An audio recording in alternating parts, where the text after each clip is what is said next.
Aujourd'hui, nous voyons les dangers d'être impliqués dans la magie, dans l'occultisme, dans la sorcellerie, dans les mauvais esprits. Aujourd'hui, j'ai avec moi un invité, l'évangéliste Alan Rich, et il est avec moi aujourd'hui et nous allons parler des dangers de la magie.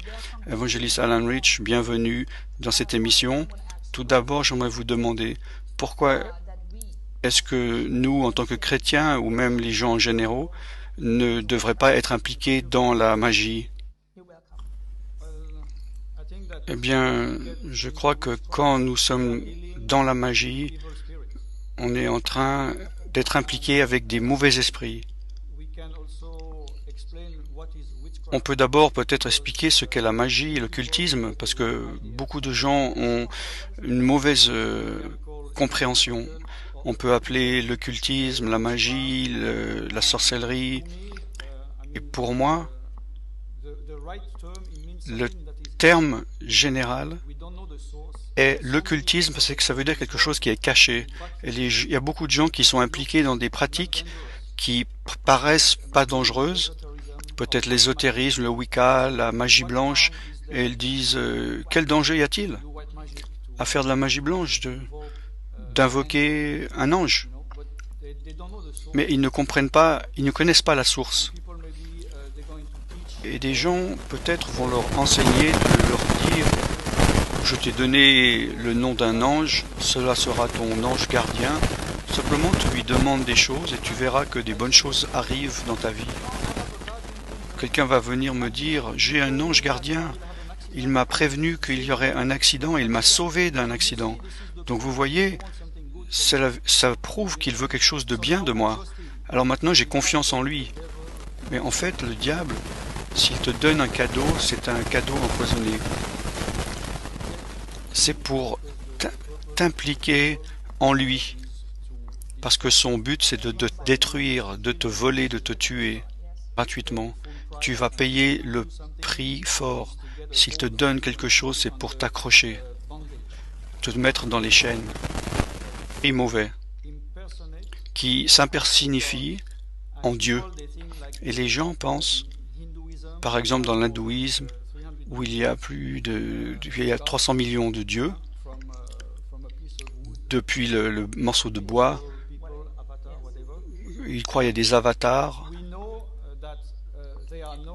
Nous savons qu'ils ne sont pas des dieux, ils sont des esprits mauvais, que Satan pousse les êtres humains pour avoir plus de puissance.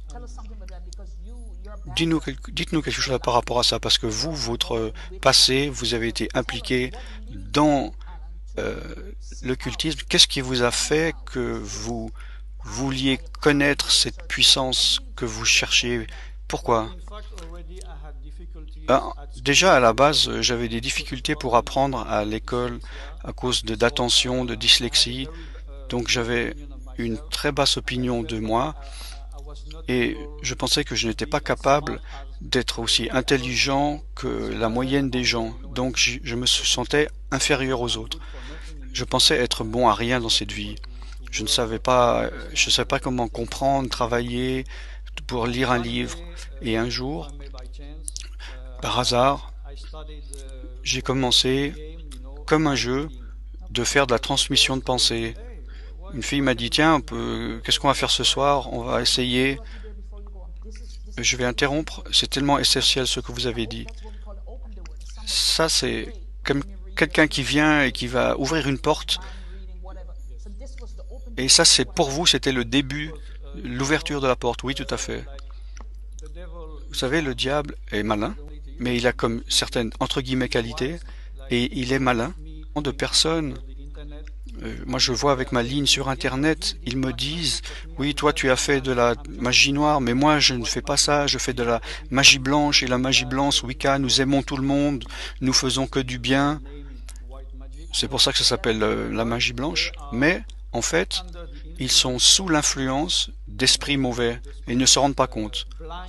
Et ces esprits les aveuglent de la vérité. Et ces gens ne sont pas capables de comprendre et de voir qui est Jésus.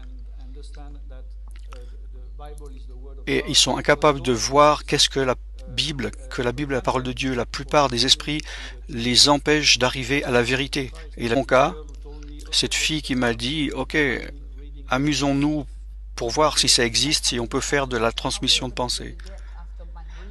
Comment est-ce que ça s'est passé après? À partir de là, j'ai vu que j'avais la puissance de divination, de voyance, pour connaître le futur.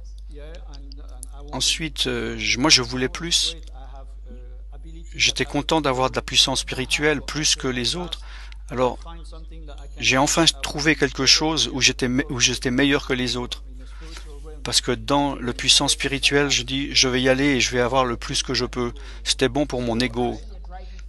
En fait, ça vous a poussé, oui. Et je me suis dit, quelle puissance puis-je avoir? Je ne connaissais rien du tout, je ne lisais pas de livres, je ne connaissais rien concernant les choses spirituelles. Alors les esprits me donnaient directement des choses et m'enseignaient. J'ai eu l'ouverture du troisième œil, je voyais les esprits et les auras des gens, et un jour, un méchant, encore plus méchant démon est venu. Vous savez, il y a différents niveaux. Il y a beaucoup de gens dans le monde qui vont nous regarder. C'est quoi le troisième œil pour ceux qui ne savent pas?